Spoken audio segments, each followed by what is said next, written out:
I am outnumbered and I am terrified. We have two Scotsmen on the podcast today.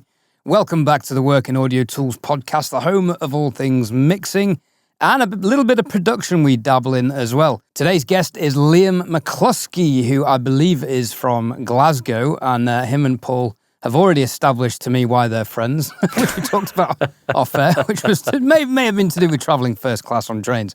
But Liam is he's from Scotland, but he's half based in London and is a very interesting example of someone who's broken out from Scotland and is making waves in the industry as a songwriter, producer, and mix engineer, having also had a UK top 10 track, which I'm sure we'll hear more about later, and has management, which is something I'd like to pick your brains about. Liam, welcome to the show.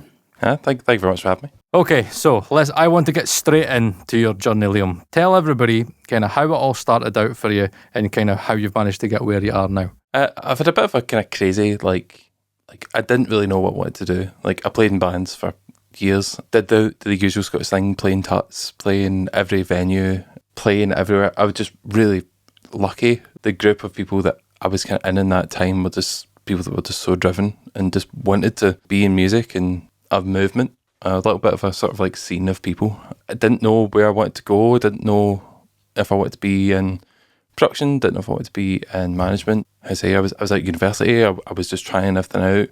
It's like jumping in studio gigs, running gigs, promoting, doing anything that I could.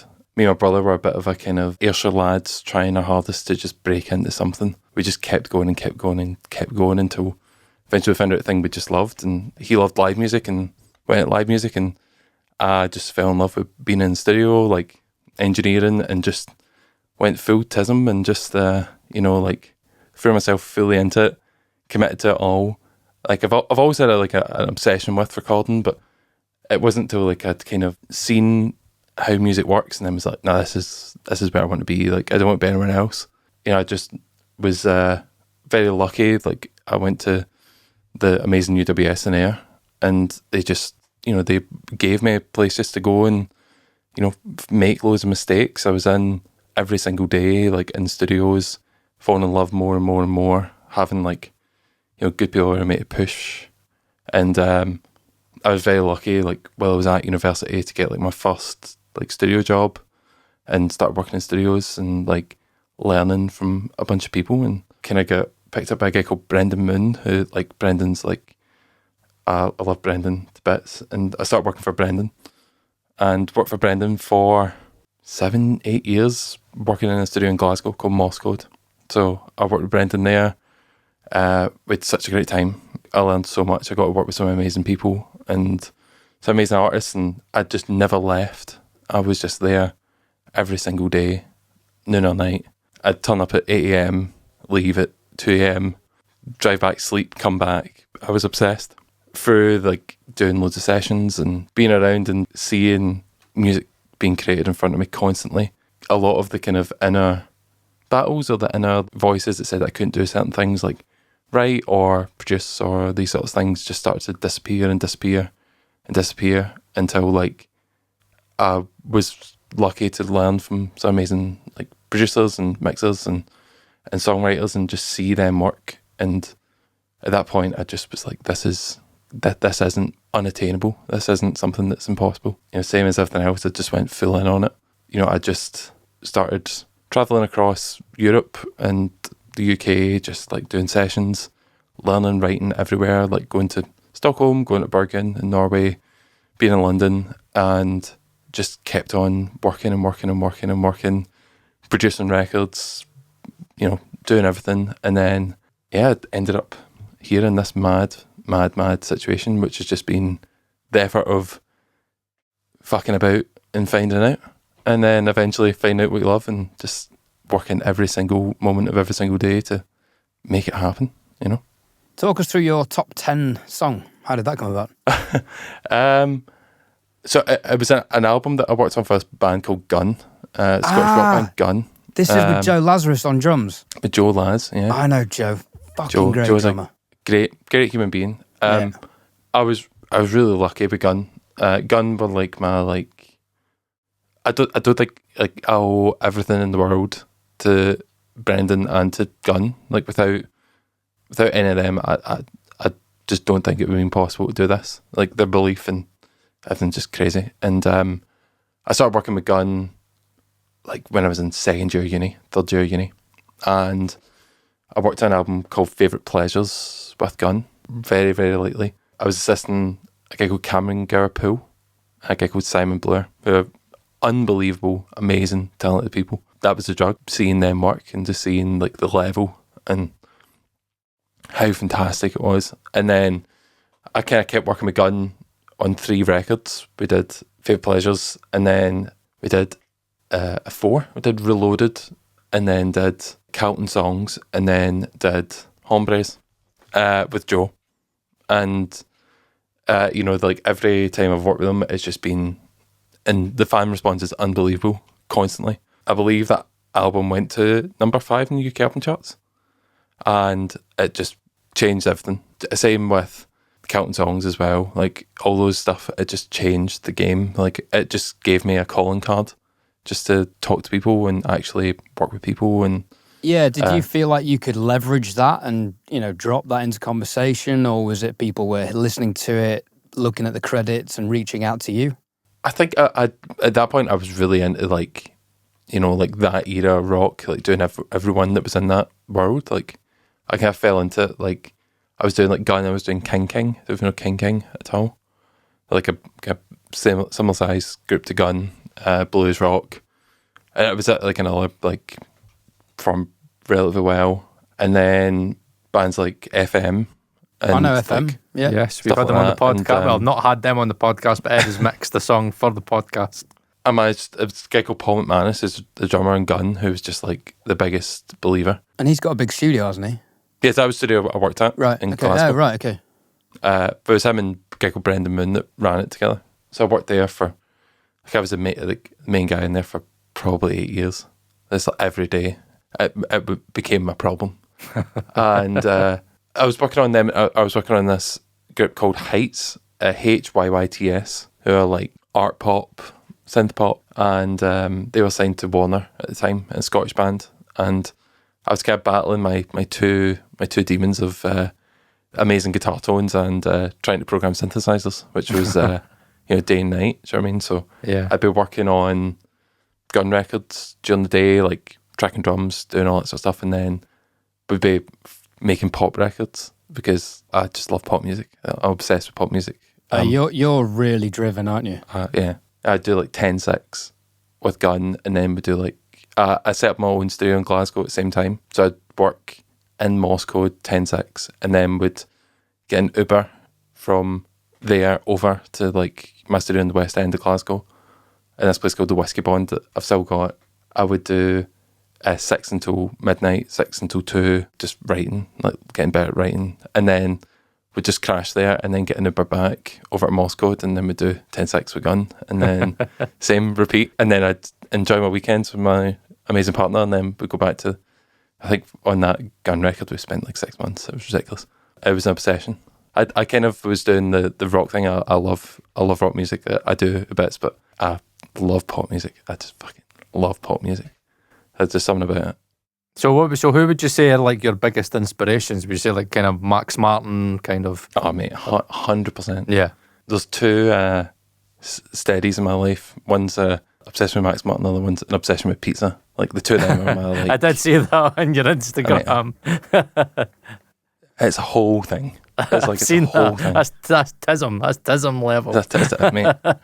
Riddled. I obsess just as much about the formulas of writing pop music as I do about pizza. And I think in the last year I went to over 150 different pizza places. Do you ever make it?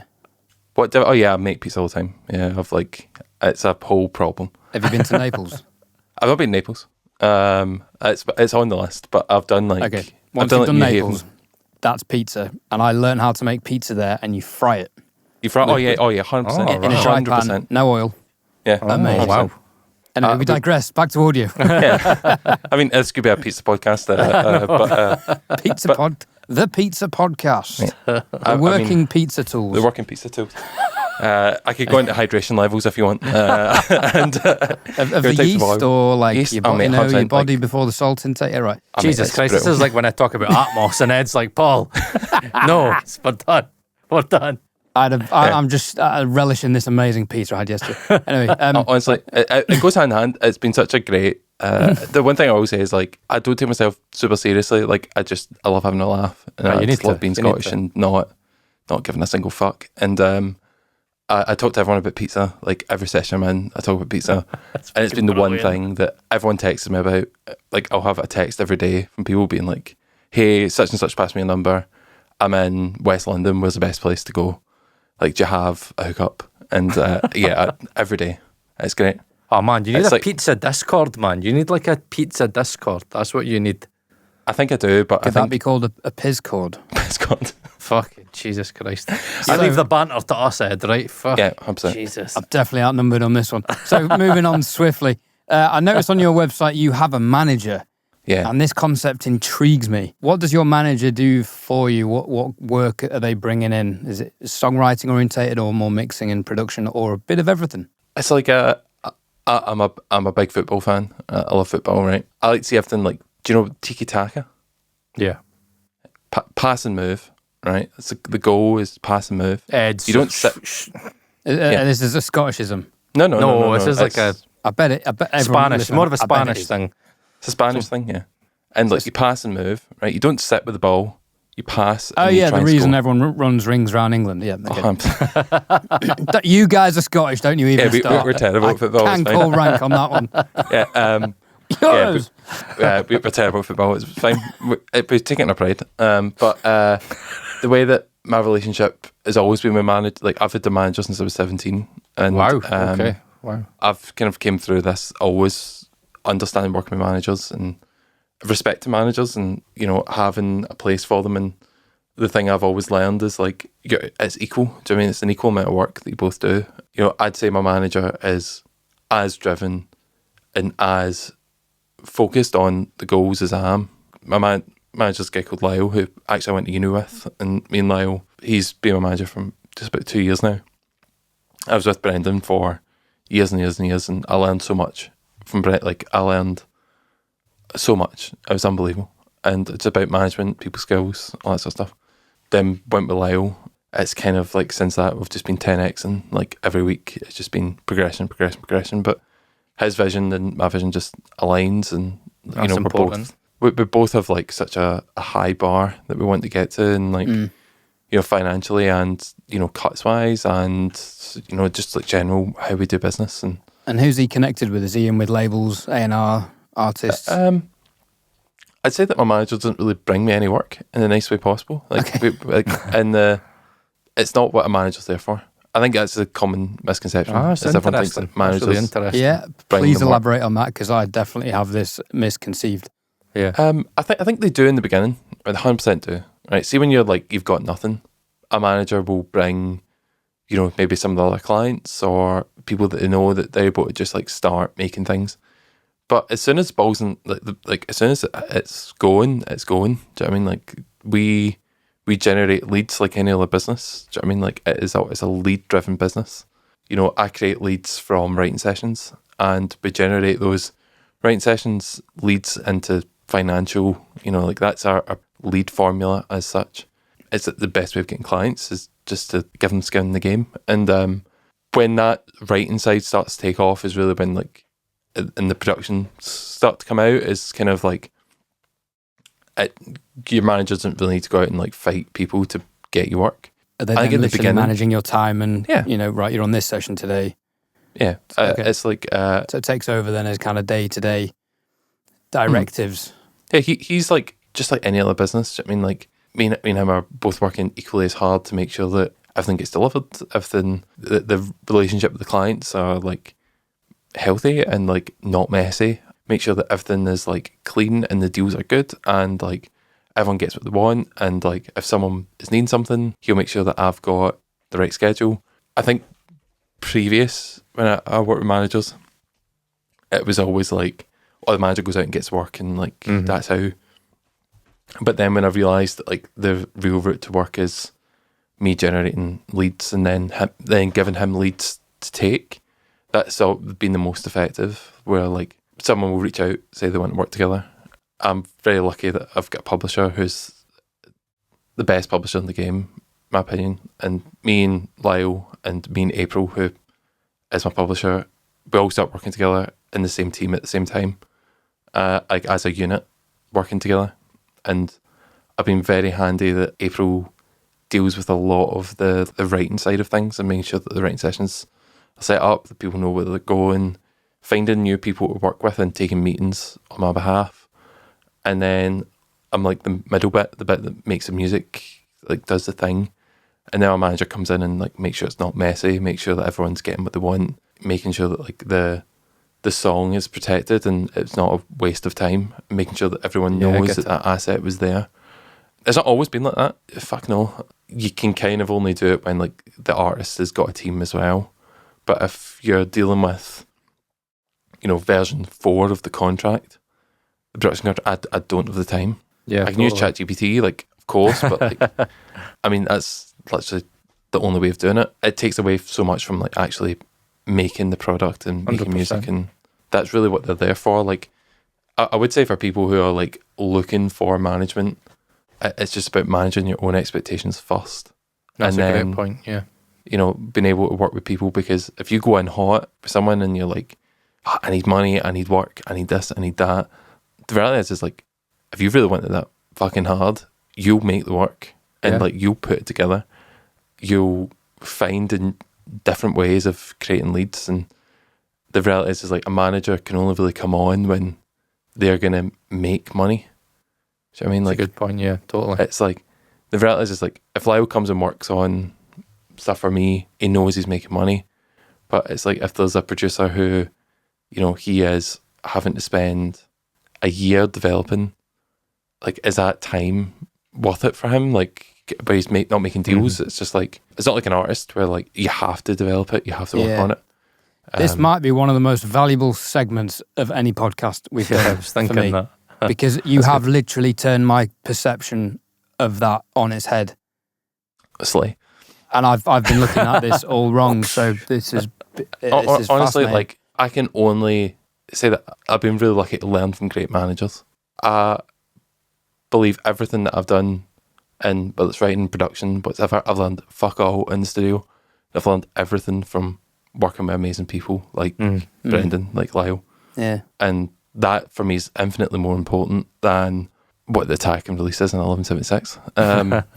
It's like, that makes you money. Like, the attack and release set in 1176 doesn't. 100%. I'm also really lucky that I've got a brother that works in music that I fucking speak to all the time, that I'm constantly asking his opinion, asking everything, asking what the fuck I'm doing, what's going on, like, what the fuck. I think that's what me and Paul are to each other. Yeah, no, accountability buddies, eh? Ginger brothers from other mothers. Ginger accountability brothers. I've got a really good support network of friends who all work in music and who are all fucking like badass motherfuckers who just want to seize the day. Like, one of my closest friends, Dylan, he works at a music agency. He's the most driven motherfucker you've ever met in your entire life. It's inspiring. Do you know what I mean? My partner works in music as well. Like, she works for another music agent, and like, we're all just driven as fuck to just, keep going. And it's like, that's probably more important than like anything else that I've ever learned, because you can hire people to mix, you can hire people to vocal produce for you or whatever, or like bring in co-writers. But you can't really hire someone to get you out of fucking bed every morning and go and actually do it. It's but it's reasonably expensive. Very expensive on an hourly rate. So to put it into context, right? Because many people will be quite shocked. Now, it's funny because when you know people in the industry, this doesn't shock me and Ed, but to some people who are starting out thinking that, I've got a good work ethic, tell the audience, Liam, how much your hours are just now in terms of like what you're working and what your working week looks like. It's nuts, but it's been nuts for a while, but it's strategically been nuts. I would say that I'm very lucky to have a team that allow me to be nuts and allow me to work crazy hours, and my partner's very, I'll have her a bit, she's amazing, but she just allows me to just like go and be working till like midnight, 1 a.m, get back at 8 a.m, be crazy. I do what I call split living, which is still technically I'm in Scotland every weekend, and I do Monday to Friday down here in London. So I do a session every day. I do a writing session every day. So 5 songs a week, 20 songs a month. Okay. I'll get the 5:30 a.m. train on Monday morning down. I get into London at 10:30, get to studio for 11. On the morning, on the train down, I'll prep and get ready. I'll do the session at 12. We'll do 12/6. And we'll write a whole song, pretty much all production done. And I've done some prep ideas. 12/6 and write song, production, all vocals recorded, everything. Then I'll take out like a half-hour lunch, like dinner break at 6. For pizza. 6:30 for pizza, obviously. Yeah. And then I'll come back and I'll do 6:30 till midnight working on that song and prepping for the next day.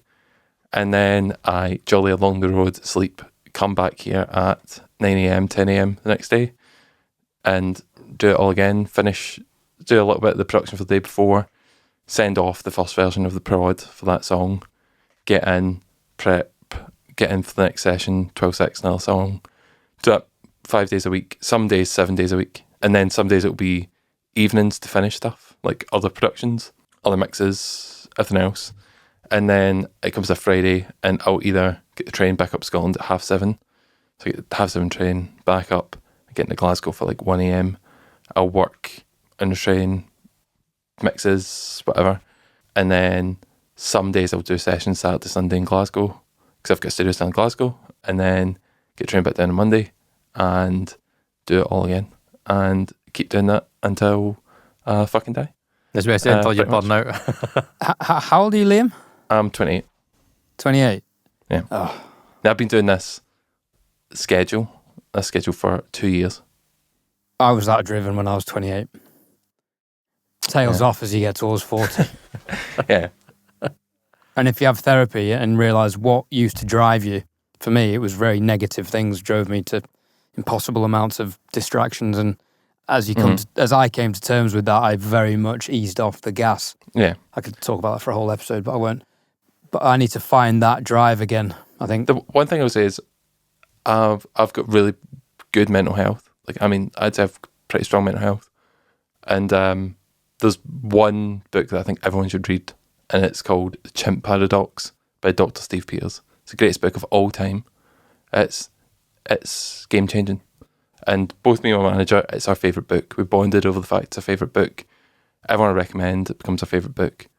And if you're struggling with anything personal, whatever, that's the book. That's the secret. The secret is understanding that book.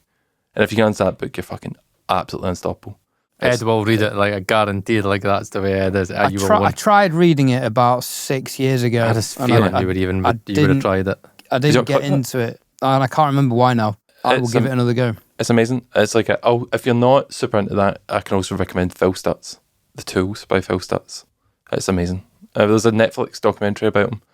But I think my mental health is like the most important part of this. And understanding, like, to be able to do this workload, it has to come from a good place. 100%. Like, the drive's got to come from a good place. Absolutely, yeah. The drive can't come from any sort of insecurity. The drive has just got to come from pure love.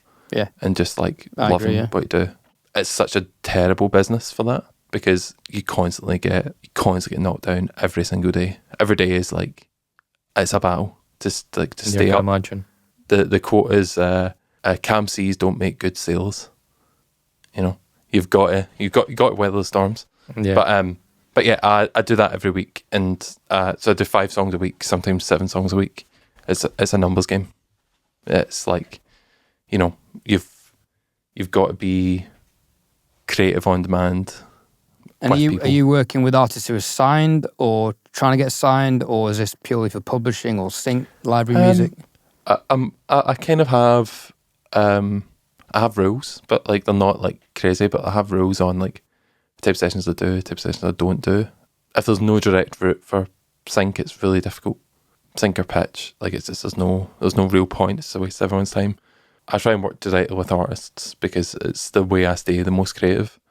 You know, my job is to pull it out of them, bring the song out of them, bring the idea, everything, like be their best friend, be their therapist, be, take a look at their life from a different way. And I try and do mostly artist sessions, and then I'll do some pitch sessions, and I'll only do sync on camps. I won't do sync for like a kind of run-of-the-mill day-to-day thing, just because it's harder to get those briefs, and it's like you've got to be really in that world to do it. Yeah.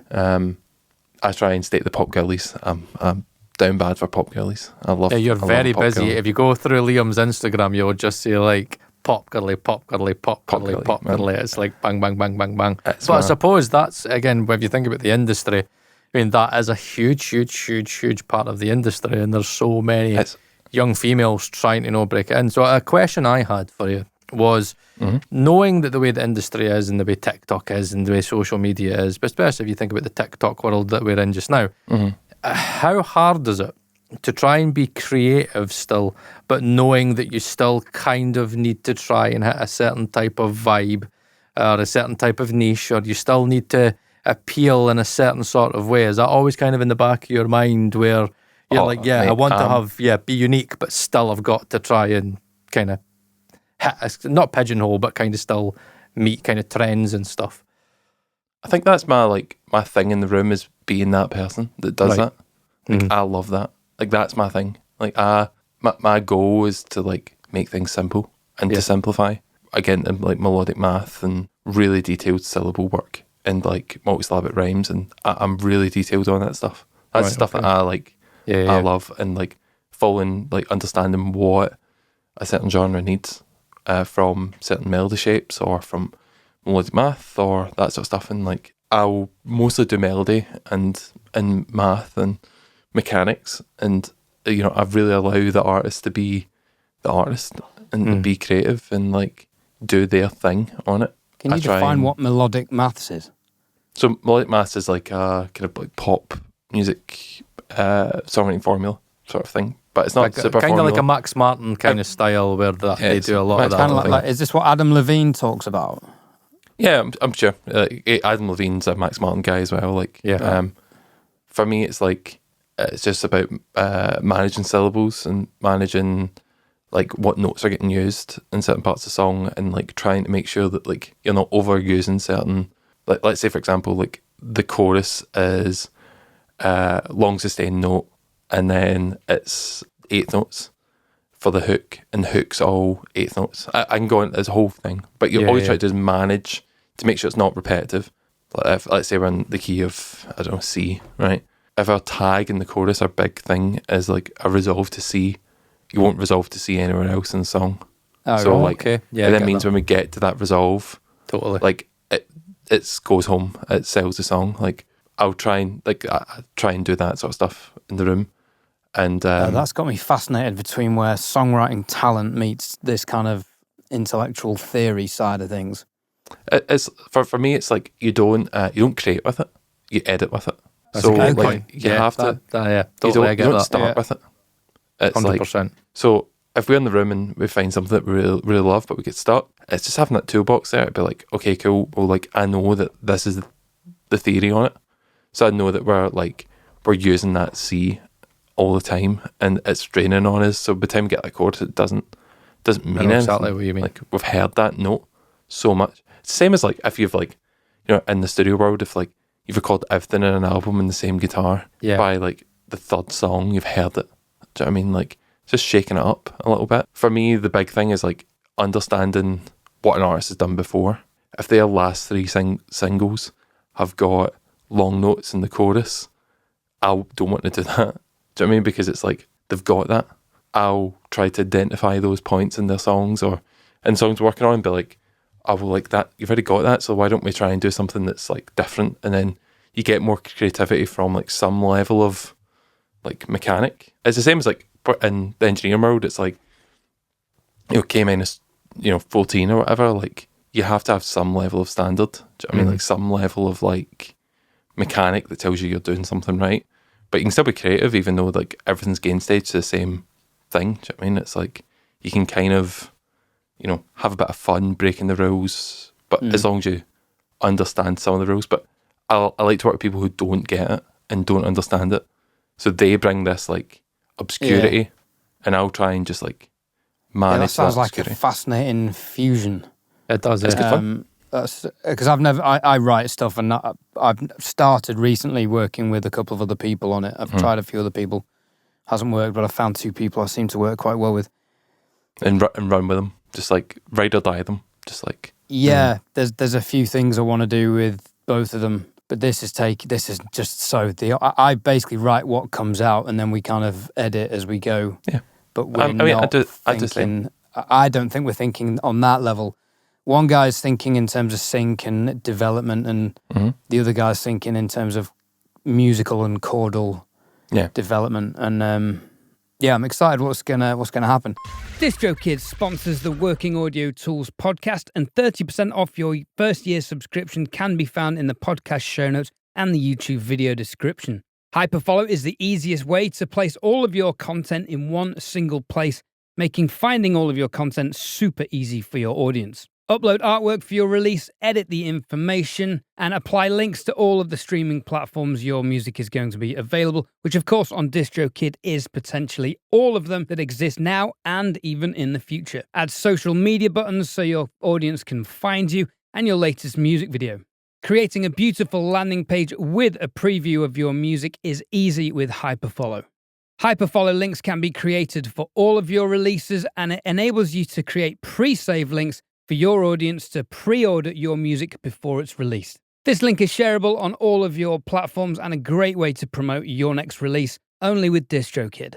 So with your songwriting, are you writing with people for the publishing company to give songs to other people, or are you predominantly working with artists? Most of the artists, like directly with artists in the room. Usually the room will be like me, a top liner, and an artist. So like I'll have top liners that I work with who get the way I do things, and like they get the tisms, they get the me obsessing over certain things, but it allows me to like, they might be talking to artists about something, and it allows me to take 5 minutes away to like make a beat, or like start engineering, or set up a vocal mic, or that sort of thing, or like make sure that like it's the 3 is the magic number in our room for me. It's like it allows me to go and like, if I need to take 10 minutes away while they work out what rhymes with they, like I can go and do that. Do you know what I mean? To totally. Make sure that like the keyboards sounds good. You have to really be careful on like what people you collaborate with, and I've got like I'd say about 10 different people that I collaborate with, and that we kind of get the same thing. There's some people that will bring in if an artist is a bit green and like they need someone who's gonna like effectively be the artist and know the person to call. If it's someone who is like more R&B leaning, I have people that will pull in for that, and that's fun. That's like the creativity comes right from that minute, where you're like, oh, what? How can I set up this room for success? Like, and that's what publisher does, like so amazingly. April's just got such a great idea of that, of like who is going to work the best in the rooms, just because she's heard every single song I've fucking written, and like she knows who I've wrote them with, and she's like, oh, I know these people would work really well. Yeah. So like, that's a talent in itself, and one hell of a relationship to foster. It's the most valuable, one of the most valuable relationships that I have, and I tell that every single day. Like I'll tell her, I'll phone her and be like, this is like, I'm so grateful for it. All those things you can kind of only do if like your chops are. If you spend every hour stressing about learning everything, over engineering things. So when you get in these rooms and you're working, like you don't think about it. Yeah, like, you don't think about like in the engineering stuff. I've got 2 chains, but like I've got like one set chain that's just like, I know I like it's set up. It's always there. The vocal, I have this SM7 that's like always floating. The engineering, it's like second nature. I don't think about it. It's like in your blood. Do you know what I mean? 100%. When you've set up when you've recorded a drum kit so many times, the amount that you learn about phase and like understanding phase between even samples and like managing that stuff. I don't think about that when I'm writing songs, because my brain just does it. Like it just goes off it. That's out of phase, or like worry about these kick samples or whatever. Like it allows me to just focus on like, oh right, great, the melody's not right. Like let's try and make sure the melody's amazing. I'm always jumping between homage and jumping between a track with like 1176 on my vocal chain. So I'm like constantly thinking about how the person sang a syllable and trying to think about how much compression we're doing. And it's fucking crazy. But you've got to do it, I suppose the question that really leads quite nicely into this, right? So you've got the production side of your work. Now, obviously, you do mixing and mastering as well, right? So how do you isolate those two things when it comes to, obviously, you've been in that head of the production head, right? You've got the production head, the songwriting head on. How do you then move yourself into the mixing side? And are you as confident a mixer as you are a producer and a songwriter? Some people use different doors for that, don't they? Yeah. I'm Pro Tools down bad. I'm down bad Pro Tools. Pro Tools everything. Beats, mixing, everything. I'm down bad. It's a problem. I'm so used to it. And the people I collaborate with, and like I've used as mix engineers or whatever, they all use Pro Tools. And so if I'm sending stuff off to mix, I just send a Pro Tools session. And if I've got people jumping in to collaborate, it's always Pro Tools. So I'm very lucky that people can, like, I can send things back and forth. Yeah. There we go, And Paul. That's what we get told. A dying breed of people that are constantly using it for everything. But I love it. 9 times out of 10, I'm producing up until the point the mix confirmed. And like I'm building the production into the mix. I'll be adding like loops and I'll be adding stuff constantly until like the mix is approved. So like it kind of all blends into one. Like I don't really think about it. When I'm doing mixing gigs, like if I'm mixing, recently I mixed an EP for an artist called Lily Knott, who's beautiful, incredible and fantastic and such a creative and amazing person. She had an idea of where she wanted to go, and like me and her worked together. I'd written loads of songs with her and produced loads with her, so like I kind of knew what she wanted anyways, and like I kind of, she liked the way I make vocal sound, so I was just trying to do that, but like I was still not in the head of a mixer. I was just really in the head of a producer who's trying to like tell the story of the song, and then apparently then someone goes, "Oh, yeah, can you just turn the kick drum up a dB?" And I'm like, sick. And it's like I'm trying my hardest not to like get bogged down with like when I build a production, I'm building it in the way that I'm mixing it. So like I'll produce through my mix chain constantly. I'll have like a VU meter and everything there, but even while I'm writing, I've got my final chain on from like the minute the session loads. I've got my mix bus going and recording into it constantly, like producing into it. That's taken me ages to figure out the mix bus that I like, and it's like it does. ridiculous. But I never really turn that off. It's always like from the beginning, always on, unless there's latency, and then I'll turn it off to track. But I don't really separate jobs. That's a problem. That's probably a problem that I probably need to break. But that seems to be the thing, though, that I've reached out to artists recently, and a lot of, I'm trying to find people to work with on Instagram, and I've found some artists that I really like and believe in, and some of them have turned around and said, "Oh, we have our team," and what they mean upon further research is they have a producer who is recording, producing, and mixing and mastering everything. Yeah, I draw the line at mastering. I'm like, Daddy can only do so much. Yeah, to say that. I can only do so much. Like, I need someone else to come in and like, shout at me, and like, there's a few master engineers that I use, and like they'll shout at me, they're like, "This is wrong," and I'm like, "Thanks." Thanks. Who are they? Who do you use for that? I use Robin Schmidt loads. Robin Schmidt's amazing, and then I've been using Randy Merrill. I've heard of Randy. Yeah, I've heard of Randy. And then I'm going to butcher her name completely, but Katie Trevite. Yeah, I did notice that. I did notice that you used Katie on a few records. She's amazing. Like, she's like, her team are like, everyone at Weird Jungle is like unbelievably amazing to work with. Like, they're just so nice. But if I'm mixing stuff, I'm never mastering it. I'm just always, even though that like my rough mixes are like -6 LUFS. Do you know what I mean? They're fucking loud. Like I'll send files to master engineers at -6 LUFS. Bold as fuck. So loud.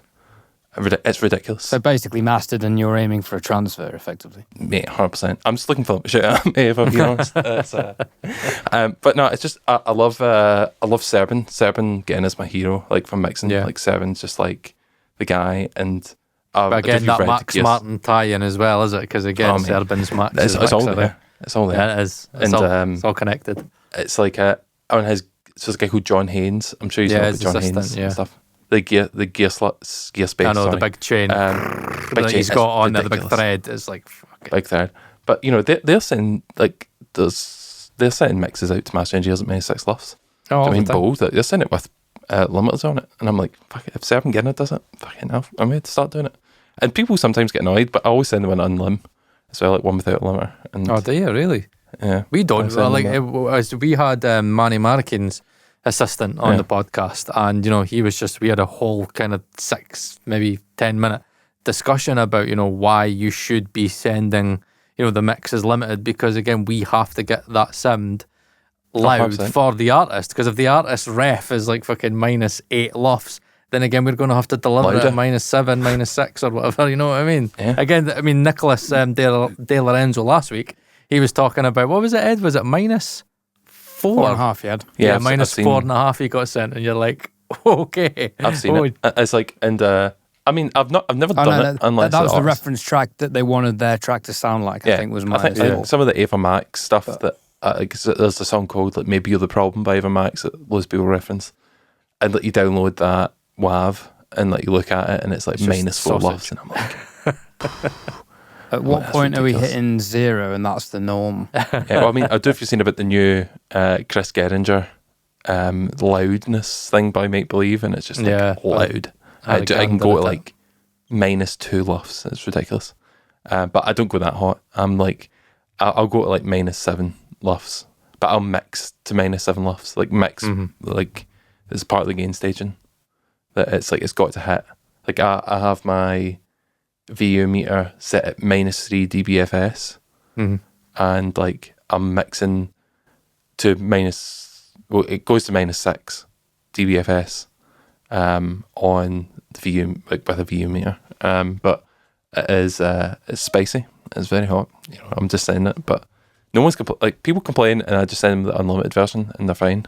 But usually people come back and they'll be like, "Can you spread the vocal out a wee bit more, or could you do whatever?" Like, if you get a good relationship with master engineers, like they will like be your friends. But Yeah, it's having that conversation, isn't it? Because some people's intention will be to get that loud and things that forward, and other people's will be to be open and dynamic. We've been criticised both ways, I think, haven't we, Paul, on the podcast? to be fair, like I'm just going for singles. Like that's my thing, is just try and get a single. In the world of writing and publishing, nothing matters unless you've got a single.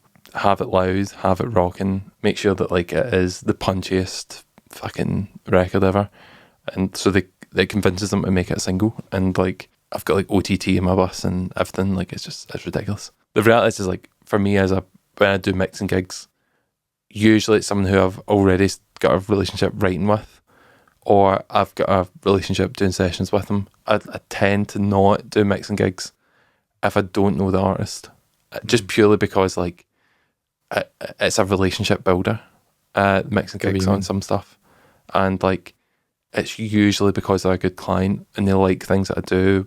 I don't really go after like mixing gigs. Like I'll do it if someone asks, but like I don't try and like make it my income, because it's just like so stressful, and I'd rather send it out to someone, if I'm being honest. Yeah. But in the world that I'm in currently, it's like you have to do it. You have to like record, mix, master, everything. But I draw the line at master. I'm like, I can't do that. I can't do it all for. So in regards to the translation side of it, if you're looking for a transfer, what is your kind of monitoring setup? I have these Unity Super Rock speakers, which are ridiculous. Coming from like Cameron Garpool and all these people, and even like someone like, do you know, like John Gilmore and these sorts of people, like they all use rocks, like Unities, and I fell in love with Unities. I fell in love with Simon Blue's Unities, and then I was like, I really need a pair of Unities, and I just stupidly was trying to buy ones, and the only ones I could get were the Super Rocks, which are like ridiculous. But there's another guy called Oscar Dawson who is like a genius, beautiful human being, Australian dude, and he's got the double layered rocks, and they're ridiculous. Like they're actually insane. But I use them. I find they're the best for like stereo imaging. Like stereo image is ridiculous, and I can work on them all day. I'm a sucker for NS10s as well. I love NS10s. I've got NS10s with sub as well, which is kind of like my casual listening to music I listen to on NS10s. And whenever I'm producing and mixing the majority of the time, I'll jump between the two of them. I rarely use headphones. I use headphones on the strains. I've go through so many pairs of these. It's ridiculous. Yeah, the Audio Technica 50s or Yeah, like got like extra support. I've got a very big head. Like not ego, but like I have physically a very big head. It's a Scottish curse. I believe it's a Scottish curse. All of us Scots have got ridiculously sized heads. But I've got these like little protectors on them. Right. So they don't break, because they break all the time from, like, as you can see, the hinges. So I kind of use them. And then I'm down bad Apollo. I love the Apollo stuff. Right. So I've just getting a Apollo 8. I bought this when I was at university. That's how long I've had it. I'm not doing any room correction. Oh, so no Trinov, no Sonar Works, no fucking nothing. Right, okay. These unities are amazing and very flat and like very accurate. And this is probably going to get me a lot of hate, but I mix a lot on the MacBook speakers. Like I'm really constantly that's interesting. Just working off the MacBook speakers. I just got an M4 this week, and I have to say I've been listening to my mix playlist today, and it's interesting. Yeah, they're good. They're very good. They've shifted. So I've got a 2015 Mac, and that has something at 200 hertz, where that was like the lowest peak prominent frequency. They seem to have shifted that down to about 125. Yeah, they go quite deep, The MacBook Pros, it's like... Yeah, in terms of that's where the punch is. You're not getting the 80 hertz punch out of it, obviously, like tiny speakers. But it's interesting how they've developed the speaker and the spatialness of it. Oh, it's unbelievable. That's what's incredible. I'll sit and make beats and just on it, and like if I'm sitting in flat or whatever, like or I'm on train or whatever, I would sit and like I do love the speakers on the Mac. I've got the M1. That's what I've got. Ultra, and like it's like speakers on that are ridiculous, and like I'll use that. I mean, I'll probably get in a lot of trouble for that, and then but yeah, these unities are like ridiculous. Like they're like I felt like I learned tempo on these speakers. I know it sounds ridiculous, but I learned tempo. Like I learned how to actually like get things at the right tempo. It's ridiculous. I felt like other speakers I just couldn't get the NS10s. I couldn't get tempo right of songs, and then when I moved over to these unities, I felt like I understood tempo in a different way and how fast things needed to be. Do you think that's because they're delivering some kind of punch in the kicks? Probably. I mean, I find the same with like the Neumann monitors. Like they are really good at understanding tempo. Oh, steady. We're on dangerous territory there. I mean, I'm not a big. I don't use them, but if any studio you go to in Stockholm, everyone's got those Neumann monitors, and they are really good at telling you if the song's too slow. You hear it. You'll just like be listening. You're like, oh, this is way too slow. Like I need to, Elastic Pro this song up 1 or 2 BPM. Do you find songs feel slower after pizza? No, faster. It's just like depends on the pizza. Carb overload and high blood pressure from trans fat saturation doesn't. For me, it's slow. It's how the vocal falls. The tempo is all about the vocal, and it's like if the pacing of the vocals like not right, I hear it better on these speakers. Like I hear the pacing. So I know it sounds so strange, but I'll go to the NS10s and I won't be able to tell the tempo. Like if it's too slow or too fast. Move over to the unities and I'm like, oh fuck, this is like 2 BPM too slow. The whole song is, and like I'll change tempo, then I'll jump between it. It's just like it's the one thing I love about these speakers. It's just like they made me understand tempo better. It's fascinating though. It's fascinating. We've never. This is the first time we've ever had anybody talk to us about like tempo and like thinking of a song, i.e. just like that, where it could just be like 2 BPM out and it's like the vocals maybe rushing on again. It's not right. Because it is very important. It's so important. Song is king. Do you mean the song is like, melody is king? All that other stuff, like beautiful to have really nice mic pre, beautiful to have like amazing microphones, great speakers, but if the song's too slow, it's not getting fucking played on radio. Do you know what I mean? It's like, or it's not going to work well on a playlist, and like, sadly that's not you've got to think that way, but it's like, it helps to think that way. Of course it does. I find like, if you want me to nerd out about fucking engineering, I can go full tism, but like for me it's just like the a great song will still be a great song. Do you know what I mean? No matter what you've done. We just have amazing tools to capture them and we get to use them. Do you know what I mean? Which is fun. DistroKid hosts a range of visually engaging social media promotion tools to help your release stand out from the crowd. Creative and colourful social media cards incorporate your artwork to help your release stand out. These are free to download and can be highly effective promoting your release. DistroKid also offer mini videos, which are free, short, customizable videos incorporating your artwork and a short clip of your track. And if this wasn't enough, DistroKid also have a tool to create a Spotify canvas generator, which is the video that plays in the background when you're playing a song on Spotify. Simply choose a theme and choose from dozens of different creative artwork concepts. These are free to use and great for engaging your audience, available on DistroKid. For an additional subscription of $8.25 a month, you can get your music videos distributed to Apple Music, Vivo, and Tidal, and you'll keep 100% of your royalties. With DistroVid from DistroKid. I'm just wary that we're coming up to the hour mark, which has surprised me because I haven't checked, and that's not felt like an hour conversation at all. Paul, if you have a final question, have a think. But Liam, my question would be, okay, two things. If you were to be looking for a mix engineer for your productions, what would you look for? And secondly, what bit of advice would you give people trying to get into the industry now? So the mix engineer question, I'd look for a mix engineer who's just going to take what I've got and tidy it up. I don't want someone to come in who's going to change it. The artist loves it. I love it. Everything's done on intention. And that's like the word, intention. People who respect it and who come in and just like go, oh yeah, right, well, you did use a Bluey 1176 and smash fuck out of it, so we're going to keep that. And like, but we're just going to make sure it's DS properly. Yeah. And like that sort of thing. And like, I like people who can come in and do that sort of thing, not someone who's going to come in and change it. Because, you know, like the way the compressor works, the way everything works, the song's told that way. Do you know what I mean? Like, the artist loves it that way.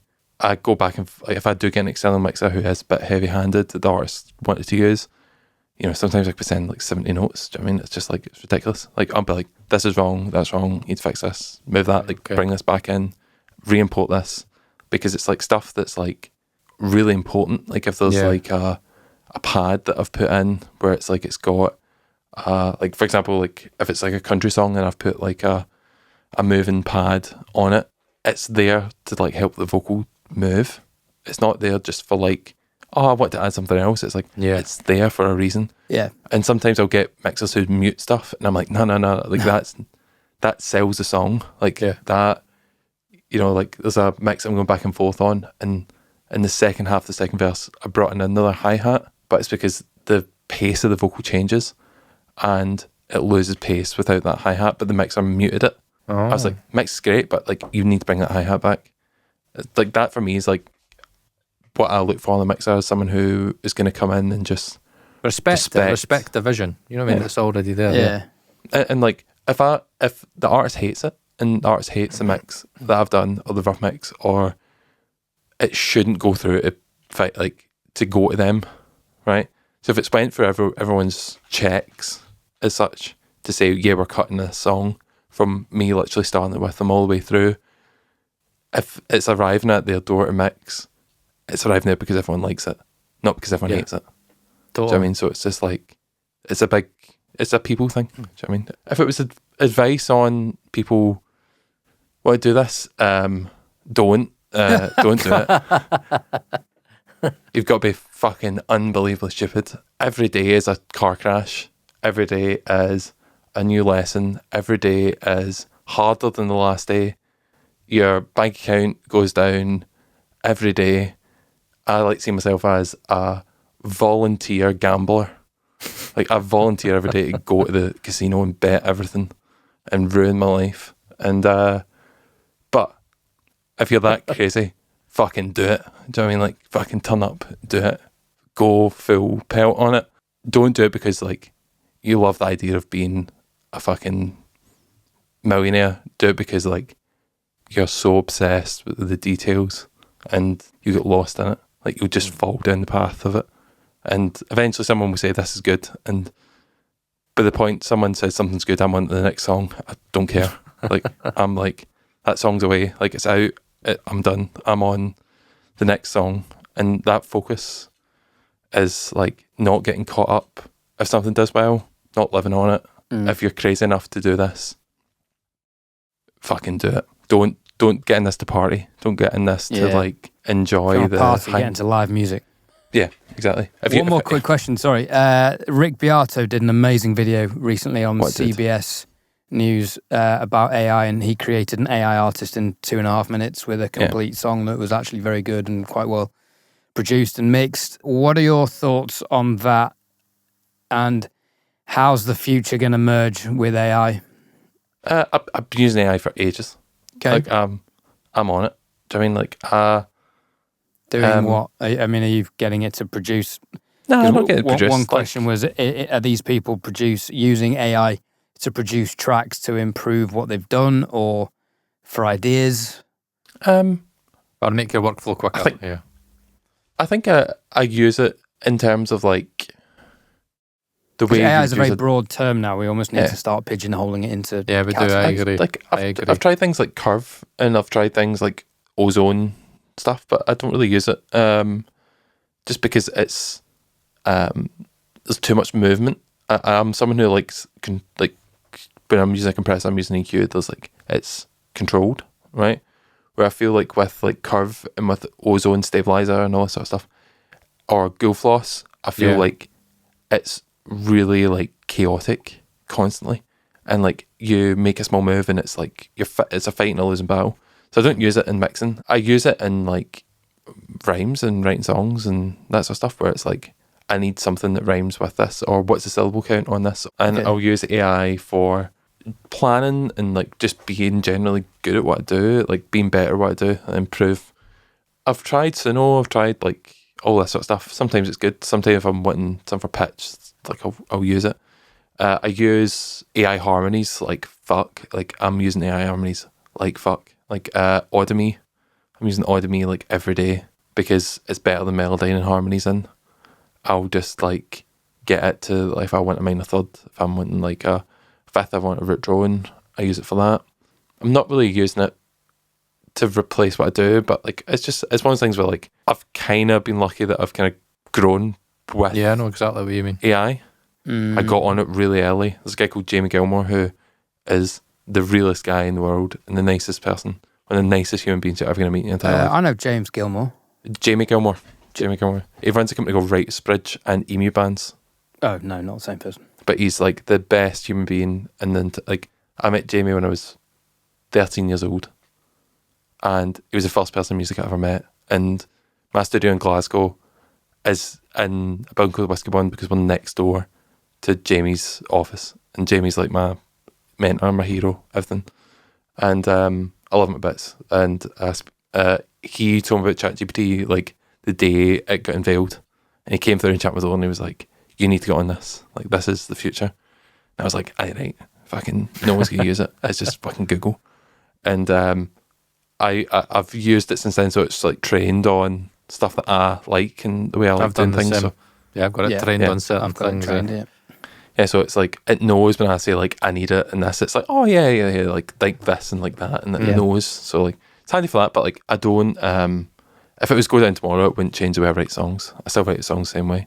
There's a point that I always feel, which is like values in the eyes of the beholder, right? Like values prescribed by the end user. So it's valueless. Everything it generates is valueless. It's completely valueless. It doesn't know what it's doing. Yeah, it just hallucinates and makes things, right? It will create a bunch of noise, and then you say like, oh, that's valuable. And when you ascribe value to it, it's the only time it means anything. Yeah. So like, you're like, oh, right, that rhyme that it came up with, that's genius, that's amazing. I ascribe value to it, not AI. Yeah, I get but that's the way I've always used it. So it's like, it's not like everything it's making is valuable. It's valueless until I make it valuable, if that makes sense. Yeah, because I've got to correct it all the time, because there's times where like 100%. Even just things where it'll be like trying to figure out research, and you'll be like, I won't get the right thing, and then you've got to correct it and say, right, remember 100%. this is wrong. So when I ask you to do this, but I've even got things where when I do stuff for mix phones and stuff, and it's a headphone will come out, and then I've got to figure out the milliwatts that it's going to get, and I've got a set of calculation that uses that headphone, so it finds the impedance, it finds the sensitivity, blah blah blah blah blah, and then even like calculates if it's what type of EQ it needs and the power requirements for it, and it's like proper to see for autistic people, man. ChatGPT is like fucking mwah, mwah, mwah. Where have you been all my life? Yeah, I've been rabbit holing it with my studio build, asking it acoustics 100%. things, what thickness panels, how far away from the wall I need to address certain frequencies, and such a good tool. I think it's just like I think, you know, I just see ChatGPT as a massive CVS file that's just like using keywords, and it's just it's not. That's all it is. It's just like you say, song, Taylor Swift, good, and it goes, oh, what's song and Taylor Swift and good, and it just finds that and just randomizes it. Does ChatGPT have an opinion what the best type of pizza is? I think it would say New Haven because I like New Haven pizza. And it's the best. It's going to be biased, okay. But yeah, it is good. Like I do use it, but it's like if it was it's not the reason for Correct. being able to do things. I've said it all the time to Ed that I think it's one of these things where AI is always going to be useful as long as you're in the driver's seat. As soon as you sit back and go, no, you fly the plane. No, there's a reason why we have pilots and planes. You know what I mean? 100%. A lot of the times things could be automated and stuff, but we still need a pilot, and it's still in control. As long as we human beings remain in control of the AI, then it'll be absolutely fine. So, I'm all up for like cyber warfare over AI, mate. I'm there. I'm there. Fight the human line. You know. Freedom. Yeah. Audio Freedom. Terminator. Have you got any questions, Paul? I know you've said about one last one. So this is what we'll finish up on, because I think this is going to be quite a Celtic Rangers. Is that what you're going to ask? No, I'm not getting into it, mate. I know there's no many BGs that get your own Riverside room for that conversation. It's fine. It's funny. And plus, I'd take it up right. It's funny. And plus, remember, I'm Dundonian, so I'm not a glory hunter, right? So I didn't really get in that conversation. Fair. Right. So my question would be: you've got me in Scotland, right? So I've got a family of two, a mortgage, you know, like a massive three-room studio. And then you've also got Ed, who, again, lives in London. Again, he's in, you know, Music City, has lots of contacts. And, you know, again, he's building a studio in his house, but he's also got another studio as well. What would be your advice for me to try and make my thing in Scotland full-time, and for Ed to make his thing in London full-time? What would be your advice? That's a good question for us? I know this sounds absolutely spoiled, and this is like the most spoiled fucking thing I'm going to say of all time. I've been doing this full time since I was 17, right? So like, I really don't know. Like, I've been really blessed. Like, I mean, like, unbelievably lucky to do it. It's one of those things where it's always been about just like not knowing that it's not a thing that you can't do. If that makes sense. Like, no, I get that. I can get into like I grew up around. I don't even know the WWE wrestler Drew McIntyre. Yeah, so, right, yeah. Right, okay. Like, Drew is like a family friend. Oh, really? Like, that's cool. Yeah, that's cool. And like Drew obviously became like the world's biggest professional wrestler. Yeah. Right? Fucking insane. Huge. Right? Yeah. And I was a kid, do you know what I mean? Watching Drew go from like sleeping on my couch to like being like the WWE champion, right? Mm-hmm. And I've always had that thing where like, there's never like a no. Not never no, like it's just like, it's not like, oh, you can't do that. It's just like, you just do it, right? And so like, I'm just preempting the advice, but like, my take on life always is like, you can do what the fuck you want. Like, if you want to do something, you just do it. Like, you don't go by what people say you can do or what you can't do. You just fucking do it. And dream as fucking big as you can. And do you know what I mean? Like, that's always been the way that, like, me and my brother are the same. Like, we found whatever way to fucking do it, and we tried every path to doing it, and he's killing it, to say the least. He's absolutely killing it, and you know, he inspires me every day to work even harder. And I think for me, the advice would purely just be like, dream unbelievably big that it fucking terrifies you. Like, absolutely terrifies you. Obviously, there's mechanics to how you can make it work, which I can also lean into, but like, it's got to start with this idea that like, there's no limit. There's it's achievable. Everything is achievable. Everything's achievable. Do you know what I mean? Like, you know, from Dundee, you've got like the most vibrant fucking music city in Scotland.